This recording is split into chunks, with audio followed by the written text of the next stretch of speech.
Donc, sans plus tarder, Dr. Sohi enchaîne. Bonjour tout le monde. Donc là, j'ai le tapis rouge parce que je continue dans le même sens que le temps va donner. Je vous présente un petit peu ce qu'on a fait à Rouen.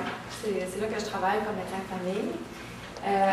Puis, je vais vous présenter un petit peu les outils qu'on a développés. Pas dans l'optique de vendre mes salaires, mais plus, comme je disais plus tôt, sur l'essence de ce qu'on a essayé de développer que les technicalités des virgules et des accents. Alors, ce qu'on a fait, en fait, c'est né de questionnements qu'avait le comité bioéthique à Rouen. Ils avaient développé, je ne sais pas s'il y en a qui ont déjà visionné le DVD, j'y pense, j'en parle. Si vous voulez m'approcher, il est même disponible en ligne maintenant. C'est un outil de sensibilisation destiné aux professionnels, aux patients, à l'ensemble de la population, en fait, sur l'importance de réfléchir à ses volontés, parce qu'un jour, on va tous être appelés à prendre des décisions. Mais suite à ça, le comité bioéthique se retrouvait encore avec des plaintes et des cas éthiques qui étaient soumis, qui reflétaient que les niveaux de soins, ça ne marchait pas.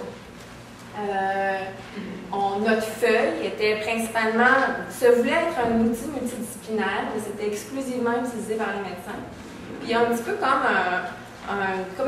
comme on allait à l'admission, on remplit ça, là, on met des chiffres, puis il n'y avait pas toute la communication nécessaire autour du remplissage de formulaires. Et ça se reflétait dans des situations complexes où il y avait essentiellement pas de communication. Ce qui compliquait la communication aussi, c'est que c'était un jargon complètement incompréhensible c'était une feuille avec plein de termes techniques. Puis un usager qui tombait là-dessus ou qui se faisait donner ça ne pouvait pas s'y retrouver là, sans avoir fait un minimum d'études en sciences de santé. Puis dans la littérature, des outils, il y en existe, puis il y en existe, puis il y en existe. Puis c'est un petit peu aussi ce qui nous rassemble tous aujourd'hui. Alors ce qu'on a fait, c'est qu'on a regroupé, on a fait 4 groupes d'entrevues. Puis c'était des professionnels de plusieurs disciplines, mais aussi de plusieurs milieux. À l'origine, ça a été beaucoup exploité au Québec dans les milieux de soins longue durée. Puis là, ces outils-là se retrouvent dans tous nos milieux de soins. Alors, j'en avais des groupes avec des gens des soins intensifs et d'urgence, un groupe avec des gens des étages de médecine et de chirurgie, un groupe avec des gens de soins longue durée et de réadaptation, puis un groupe de professionnels qui œuvraient plutôt dans les cliniques externes d'oncologie, hémodialyse, VIH et aux soins à domicile. Puis dans les groupes, c'était des ergos, physio, TS, infirmières, préposés, médecins de famille, médecins spécialistes, inhalo, agents pastoraux. Donc, des gens de plusieurs disciplines.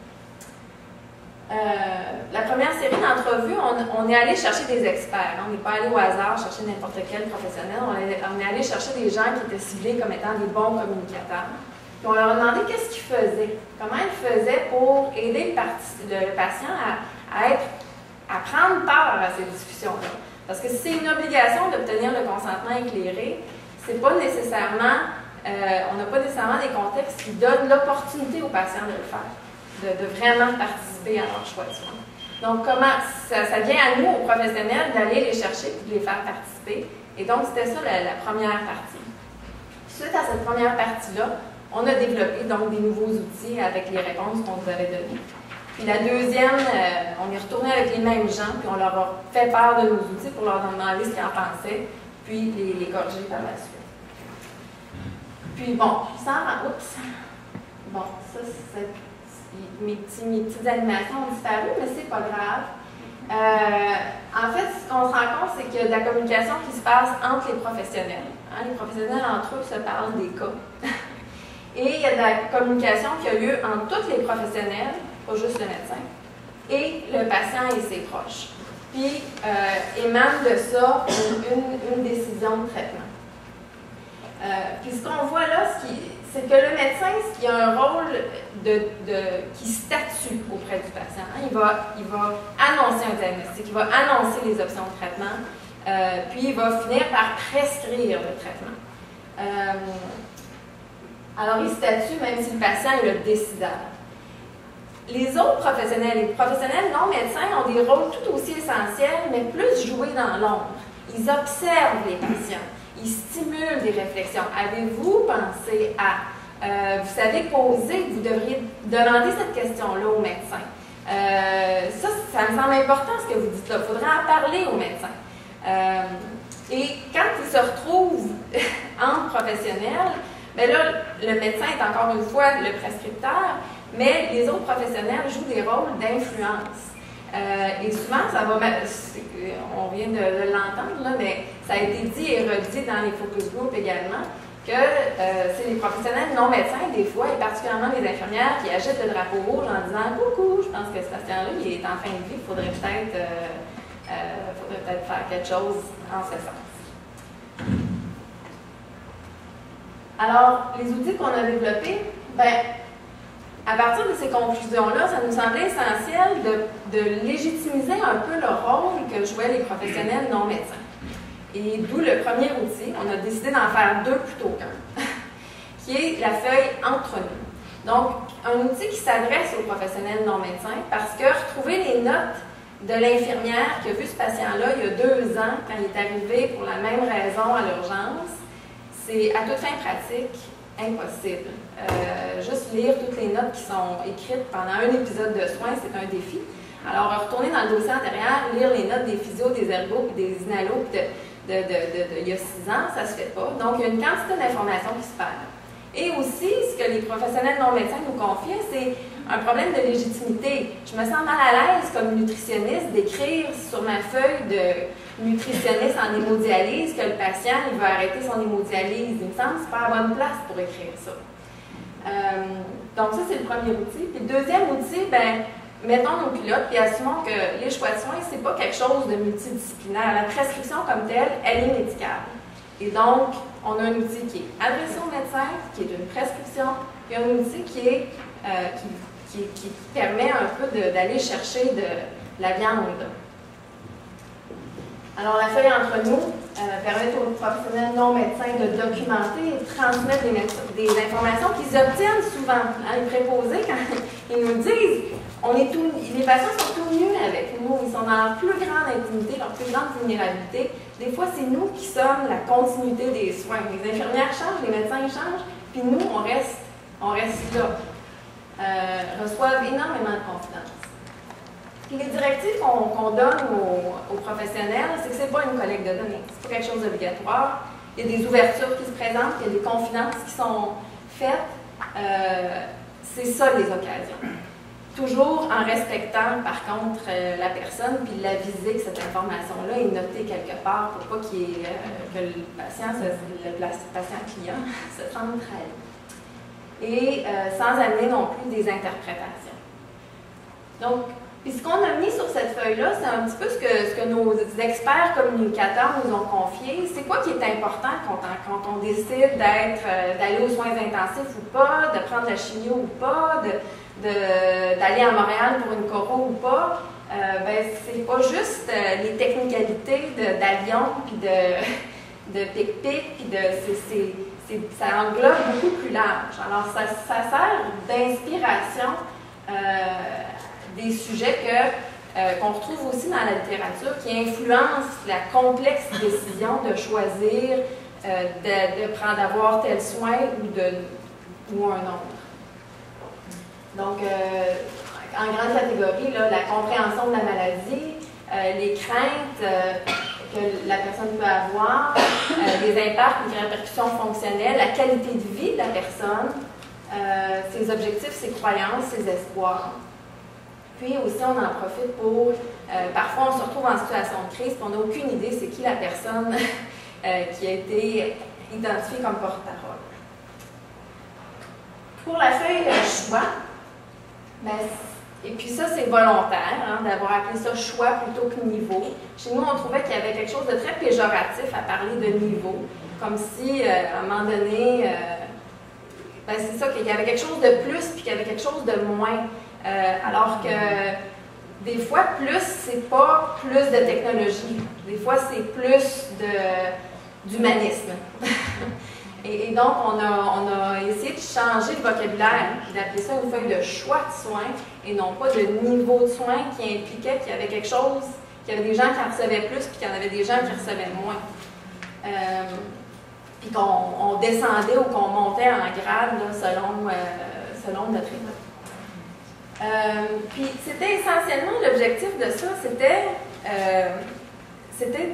d'assurer qu'il y avait un processus de communication, que l'objectif de cette feuille-là n'était pas de documenter un chiffre, une lettre, une étoile ou un symbole, c'était d'entamer un processus de réflexion avec le patient ou son porte-parole et sa famille selon ses souhaits. Puis dans le fond, ce qui est intéressant de voir dans la littérature, c'est que des fois, il y a les deux littératures, la littérature du consentement libre et éclairé, la littérature qui concerne les directives préalables de soins, sont souvent distinctes. Alors que fondamentalement, quand on prend un consentement libre et éclairé à recevoir de la chimiothérapie, comment être libre et éclairé dans le choix de prendre de la chimiothérapie si on n'a jamais abordé les complications potentielles puis ce qu'on ferait? Donc, ça va ensemble. On voulait inviter les médecins à parler d'objectifs du patient avant de rentrer dans les technicalités de soluté, pas soluté, chirurgie, pas chirurgie, soins intensifs, pas soins intensifs. Ça, c'est un peu comme quand on va au garage, on veut que le bruit arrête, c'est ça notre objectif. Ce que le garagiste va faire, ben, il y a eu une formation, puis il sait ce qu'il faut faire et ce qu'il ne faut pas faire. Puis nous, ben, on va décider en fonction du prix, en fonction de nos intérêts, mais du fait qu'on ne veut pas de bruit ou plus de bruit dans notre voiture. Puis, ben, c'était d'utiliser donc aussi un langage compréhensible sur le papier, amener les médecins à parler dans une langue que les patients allaient comprendre. Et justement, combiner consentement libre éclairé avec directive préalable de soins. Donc, notre ordonnance, c'est vraiment des choix. La seule intervention comme telle qu'on a voulu mettre clair au dossier, c'est forcément la réanimation cardiaque, parce que ça ne peut pas être ambigu dans un dossier. Mais sinon, ça s'axe sur est-ce que les gens, globalement, sont satisfaits ou non de leur qualité de vie actuelle ou précédant la détérioration aiguë. Puis, est-ce qu'on veut retourner à cette qualité de vie-là et qu'est-ce qu'on est prêt à payer comme prix? Donc, c'est ça le langage patient.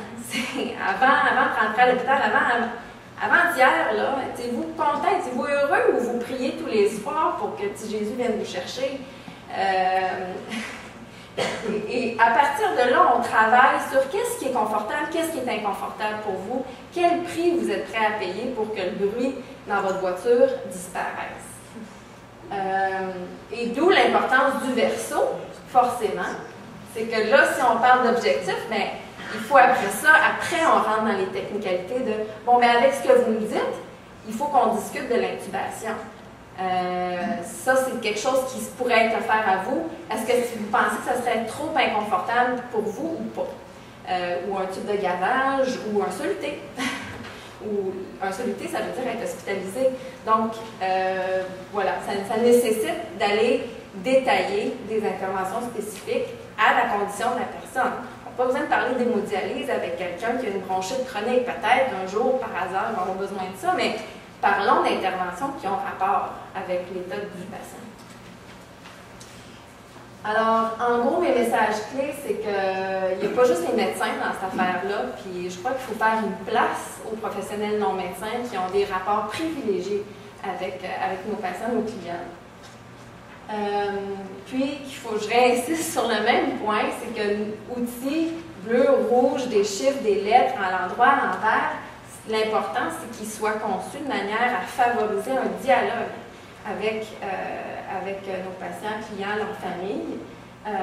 Puis un dialogue, ben, ça présuppose qu'il faut commencer par leur demander où est-ce qu'ils en sont, puis où est-ce qu'ils veulent aller avant de rentrer dans des technicalités qu'on a été formés à connaître, mais pas eux. Alors, et que ça change ça dans le temps. Ça change effectivement. On peut avoir plusieurs situations pour le même patient. Voilà.